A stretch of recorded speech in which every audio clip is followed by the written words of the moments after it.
শয়তান জান্নাতের কিনারায় কিনারায় ঘুরে, ওয়ালের সাইড দিয়া ঘুরে, জান্নাতের আশপাশে ঘুরঘুর করে ঘুরে, কোথাও যদি কোনো সুযোগ পায় জান্নাতের ভিতরে সে ঢুকিয়া যাবে।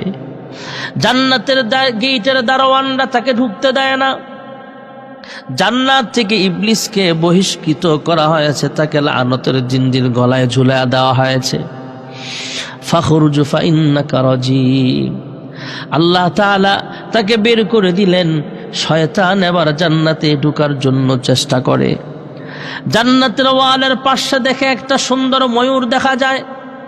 ময়ূর সাথে দুস্তি পাতলো, ময়ূরকে ডাক দিয়া কয়, হ্যাঁ ময়ূর, তুমি জান্নাতের ভিতরে থাকো ভালো কথা, আমি যে জান্নাত থেকে বহিষ্কৃত আমাকে সেই খবরটা দাও, তুমি জানো কি না? কয় ময়ূর ডাক দিয়া কয়, হ্যাঁ ইবলিস, তুমি আজাজিল, তুমি মুআল্লিমুল মালাইকা ছিলা, তুমি এখন বহিষ্কৃত শয়তান, তোমার সম্পর্কে আমি ভালো করে জানি। ইবলিস ডাক দিয়া কয়, হ্যাঁ ময়ূর, আমার কাছে অনেক গোপন তথ্য আছে, কারণ আমি শত শত বৎসর পর্যন্ত মুআল্লিমুল মালাইকা ছিলাম। আমার কাছে গোপন তথ্য হলো এক সময় তোমাদেরকেও কিন্তু জান্নাত থেকে বের করে দেওয়ার চিন্তা ভাবনা আছে। আমি ইবলিসকে যেভাবে জান্নাত থেকে বের করা হয়েছে, হ্যাঁ ময়ূর, তোমাকেও কিন্তু জান্নাত থেকে এক সময় বের করার পরিকল্পনা হতে পারে। আমি এমন একটা দোয়া তোমাকে শিক্ষা দিতে পারি, আমাকে আগে জান্নাতের ভিতরে ঢুকার ব্যবস্থা করিয়া দাও। কোনোভাবে যদি আমাকে জান্নাতে ঢুকাতে পারো, তাহলে তোমাকে সহ সবাইকে এমন একটা মন্ত্র আমি শিখাইয়া দেব, এমন একটা দোয়া শিক্ষা দিয়া দিব, যে দোয়া পড়ার বরকতে, যে আমল করার কারণে তোমাদেরকে কখনো জান্নাত থেকে বের করতে পারবে না। ময়ূর শয়তানের ধোঁকা বুঝতে পারে নাই। ময়ূর ডাক দিয়া কয়, হে ইবলিস, তোমাকে জান্নাতের ভিতরে কিভাবে নেওয়া যায় আমারও পরিকল্পনা আছে, তবে আমি একা পারবো না, তোমাকে যেই মাখলুকাতের মাধ্যমে নিতে পারি তার সাথে আমি আলাপ করিয়া নেই। ময়ূর এবার জান্নাতের ভিতরে ঢুইকা দেখে বিশাল বড় সুন্দর একটা সাপ দেখা যায়। সাপটা ছিল অনেক সুন্দর, হাত পা আছে, জবান আছে, সব কিছু আছে। ময়ূরের বাসাও সাপটা বুঝতে পারে, সাপটাও ময়ূরের ভাষা বুঝে, ময়ূরটাও সাপের ভাষা বুঝতে পারে। জান্নাতের ভিতরে সাপ, জান্নাতের ভিতরে ময়ূর। এই ময়ূরটা যখন জান্নাতের সাপের সাথে পরামর্শ করতেছে, হ্যাঁ সাপ, এমন এমন ব্যাপার, চলো। এবার সাপটাও বাহিরে আসলো, আইসা ইবলিসের সাথে কথাবার্তা বলতেছে। ইবলিস সাপটাকেও ধোঁকা দিল। তখনও পর্যন্ত ফিরিস্তারা এবং জান্নাতের মাখলুকগুলো আদম সহ কেউ জানে না ধোঁকা কি জিনিস। সর্বপ্রথম শয়তানি তো মানুষকে ধোঁকা দিয়েছে, সর্বপ্রথম শয়তানি জান্নাতের বাসিন্দাদের থেকে ধোঁকা পেয়েছে, ধোঁকা দিয়েছে। জান্নাতের বাসিন্দাদেরকে শয়তান ধোঁকা দিয়েছে। এর আগে ধোঁকা কি জিনিস তারা জানতো না। শয়তানের কুপ্রবঞ্চনা, ওয়াসওয়াসা, উল্টা পাল্টা কথা, সে কুবুদ্ধি এরা বুঝতে পারে নাই। সাপকে ডাক দেয়া কয়, হ্যাঁ সাপ, হে ময়ূর, আমি ইবলিস, যদিও আমাকে লানত দেওয়া হয়েছে, যদিও আমাকে জান্নাত থেকে বহিষ্কৃত করা হয়েছে, আমার সম্পর্কে তোমরা ভালো করে জানো, আমি কিন্তু অনেক দিন পর্যন্ত মুআল্লিমুল মালাইকা ছিলাম। কয় হ্যাঁ, অতএব আমার কাছে এমন কিছু কথা আছে, আমার কাছে এমন কিছু ইলম আছে, যে ইলমগুলো তোমাদেরকে শিক্ষা দিয়া দেব, বিনিময়ে তোমরা আমাকে জান্নাতে ঢোকার সুযোগ করিয়া দাও। তোমাদেরকে যদি আমি এমন মন্ত্রগুলো শিখাইয়া দেই, তাহলে তোমাদের কাজে আসবে। কারণ আমি ইবলিস, এত বড় একটা মাখলুক, এত বড় একজন আমলওয়ালা, আমি মুআল্লিমুল মালাইকা ছিলাম, আমি ফেরেশতাদের সর্দার ছিলাম। আমাকেই যেহেতু আল্লাহ জান্নাত থেকে বহিষ্কৃত করে ফেলেছেন, বাহির করে দিয়েছেন, তোমাদের বেলায় তো এমন ঘটনা ঘটতে পারে। অতএব আমি তোমাদেরকে এমন মন্ত্র শিখাইয়া দিব, এমন দোয়া শিক্ষা দিয়ে দিব, যে আমলগুলো করার পরে তোমাদেরকে আল্লাহ জান্নাত থেকে বের করতে পারবে না। সাপ ডাক দিয়া কলে, হ্যাঁ শয়তান, ঠিক আছে। ময়ূর রাজি হয়ে গেল, সাপটাও রাজি হয়ে গেল। সাপ চিন্তা করলো, এবার শয়তানকে কেমনে জান্নাতে ঢুকানো যায়।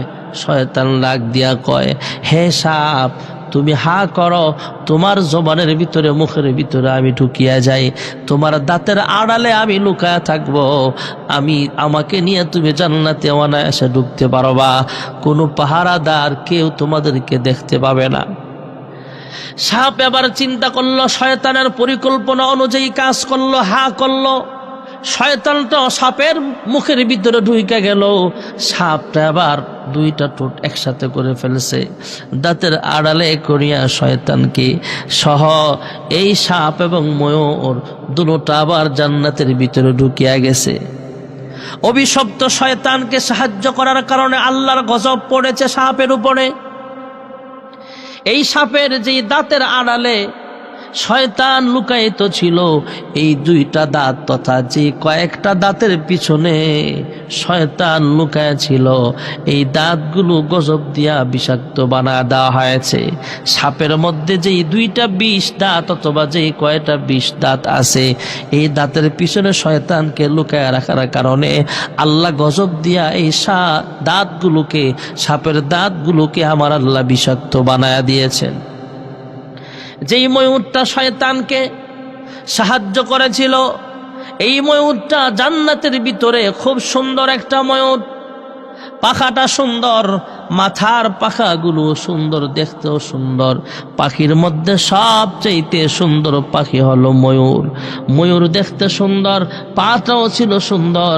পায়ের দিকে তাকায় তাকায় ময়ূর অহংকার করে, আরে আমার দেখতে কত সুন্দর দেখা যায়, আমার শরীরের পাখনাগুলো কত সুন্দর, আমার লেজের পাখনাগুলো কত সুন্দর, আমার মাথার পাংখাগুলো কত সুন্দর, ভাল লাগে, পাখাগুলো কত সুন্দর দেখা যায়। ময়ূর নিজের পায়ের দিকে তাকায়া, তার শরীরের পাংখার দিকে তাকায়া তাকায়া সে অহংকার করে। আল্লাহ তাআলা তার অহংকারই দূর করিয়া দিলেন, তার উপরে লানত দিয়া দিলেন, তার সুন্দর পাটা আমার আল্লাহ কালো বানায়া দিলেন। ময়ূর যত সুন্দর হোক, তার পা দেখতে কিন্তু কালো দেখা যায়। ময়ূর দেখতে কত সুন্দর, কিন্তু পা আমার আল্লাহ কালো বানায়া দিছে যাতে অহংকার করতে না পারে।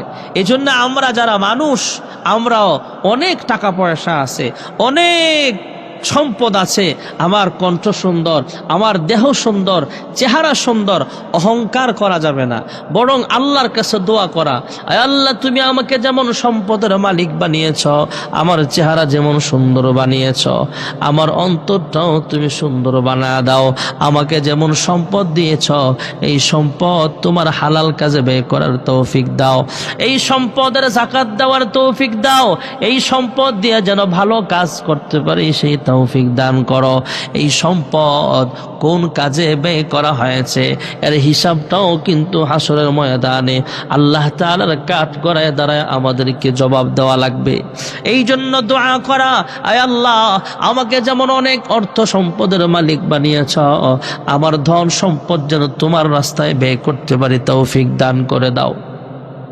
চেহারা যদি সুন্দর হয়, অহংকার করা যাবে না, বরং আয়নায় যখন চেহারা দেখব তখন দোয়াও আমার নবী শিক্ষা দিয়েছেন, দোয়া করা, আল্লাহুম্মা হাসসানতা খালকি ফাহাসসিন খুলুকি।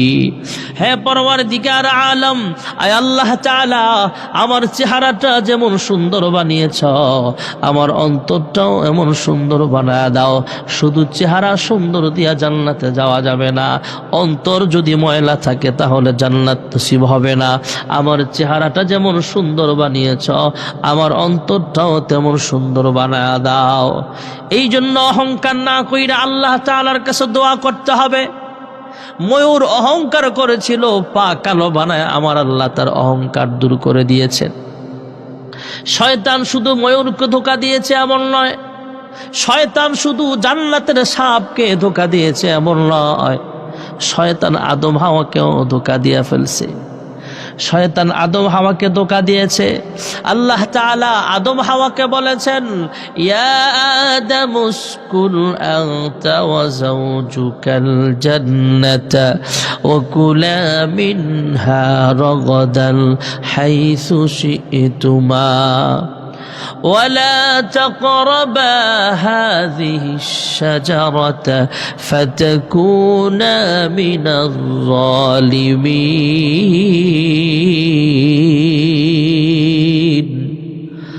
আহকামুল হাকিমিন আল্লাহ রাব্বুল আলামিন আল্লাহ তাআলা জান্নাতের ভিতরে আদম পয়গম্বরকে বসবাস করার জন্য বললেন। আল্লাহ জানায়া দিলেন, হে আদম, তুমি তোমার স্ত্রী হাওয়াকে সহ জান্নাতে বসবাস করো, তবে আমি আল্লাহ নির্দিষ্ট একটা ফল খাইতে নিষেধ করলাম। এই ফল খাইবে তো দূরের কথা, ওই ফল খাইবে তো দূরের কথা, ওই ফল গাছের ধারে কাছেও কিন্তু তোমরা যাইও না। শয়তান কুপ্রবঞ্চনা দিল, হে আদম, হে হাওয়া, তোমাদেরকে আল্লাহ রাব্বুল আলামিন ফল খাইতে নিষেধ করেছেন কেন জানোনি? কয় না, কয় কারণ হলো তোমরা যদি এই ফল না খাও আমার মতো তোমাদেরকেও জান্নাত থেকে আল্লাহ বের করে দিবেন। আল্লাহ তাআলার পরিকল্পনা আছে, কারণ আমি তো মুআল্লিমুল মালাইকা ছিলাম, আমি আল্লাহ তাআলার সব পরিকল্পনা জানি। বিভিন্ন উল্টা পাল্টা কথা বলে আদমকে ধোঁকা দিয়েছেন। আল্লাহর কসম খেয়ে বলেছেন, কসম খেয়ে বলি হে আদম, হে হাওয়া, আমি তোমাদের জন্য একজন নসিহতকারী। এই ব্যাপারে আল্লাহ তাআলা কোরআনুল কারীমের অন্য আয়াতে বলেন, وقاسمهما إني لكما لمن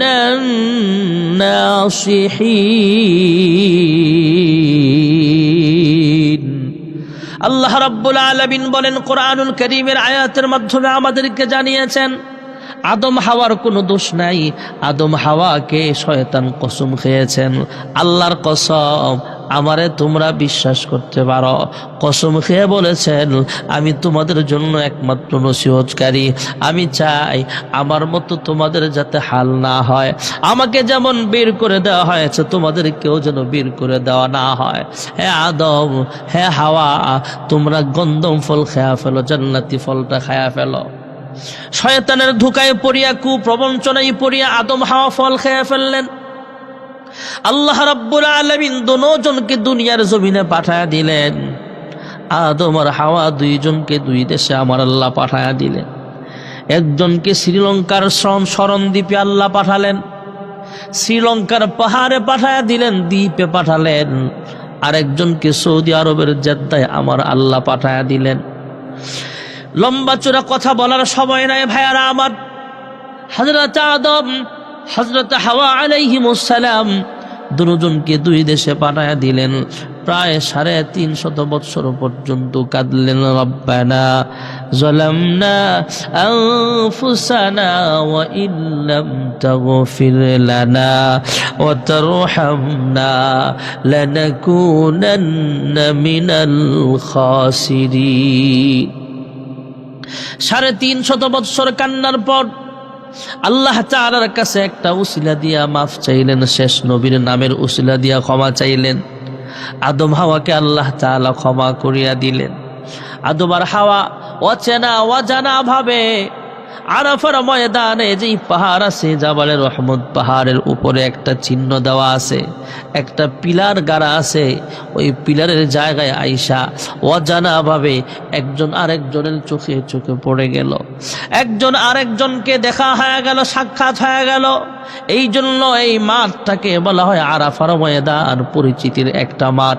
আদম হাওয়া দুজনকে দুনিয়ার জমিনে আল্লাহ সেখানে পরিচয় করায়া দিলেন।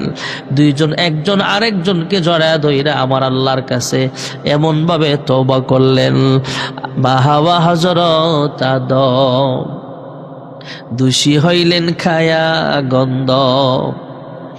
হাওয়া হযরত আদম দোষী হইলেন খায়া গন্ধ। আরাফাতে মুক্তি দুজন, আই মদিনায় কে যাবি, আরব সাগর পাড়ি কে দিবি। শুন বলি দরিয়ার ঢেউ, আমার সালাম নিল না কেউ, আমার সালাম পৌঁছে দিও যেথায় দিনের নবী, আরব সাগর পাড়ি কে দিবি। হযরত আদম আর মা হাওয়া, আমাদের আব্বাজান এবং আম্মাজান আল্লাহর কাছে এমন ভাবে কাঁদলেন, আয় আল্লাহ আপনি আমাদেরকে ক্ষমা করিয়া দেন। আল্লাহ রাব্বুল আলামিন ক্ষমা করিয়া দিলেন। আল্লাহ তাআলা এক কথাও জানায়া দিলেন, হে আদম, তুমি আমি আল্লাহর দরবারে ক্ষমা চাইলা রব্বানা যালামনা বলিয়া আমি আল্লাহর কাছে কাঁদলা, হে আদম তোমার সন্তানরাও যখন গুনাহ খাতা করিয়া ফেলবে, কিয়ামত পর্যন্ত তোমার কোনো সন্তান পুরুষ বা মহিলা তথা আমার কোনো বান্দা বান্দি যখন শয়তানের কুপ্রবঞ্চনায় পড়িয়া, শয়তানের ওয়াসওয়াসায় পড়িয়া, শয়তানের ধোঁকায় পড়িয়া আমি আল্লাহর দরবারে আমি আল্লাহর কাছে যখন আবার ফিরিয়া আসবে, শয়তানের ধোঁকায় পড়িয়া গুনাহ করে ফেলছে, শয়তানের ধোঁকায় পড়িয়া সাগরের পানির ফেনা পরিমাণ গুনাহ করে ফেলেছে, আমার বান্দা বান্দিরা অসংখ্য অগণিত বার গুনাহ করে ফেলেছে, তাদের সাদা দিলটাকে কানো বানায় ফেলছে। আমার বান্দা বান্দিরা পাহাড় পরিমাণ গুনাহ করে ফেলেছে, সাগরের পানির ফেনা পরিমাণ গুনাহ করে ফেলেছে। গুনাহ করতে করতে তাদের পুরা সাদা দিলটাকে একদম কালো বানায় ফেলছে। এরপরও যখন আমার কোনো বান্দা বান্দি আমার দিকে ফিরে আসবে, আমি আল্লাহর কাছে রব্বানা যালামনা বলে আমি আল্লাহকে ডাক দিবে, আয় আল্লাহ তুমি আমার জিন্দেগীর সব গুনাহ খাতাগুলো মাফ করে দাও। আদম তোমাকে যেমন ক্ষমা করিয়া দিলাম, আমি আল্লাহ তাআলা তোমার সন্তানদের জিন্দেগীর সব গুনাহগুলো আমি আল্লাহ ক্ষমা করে দিব।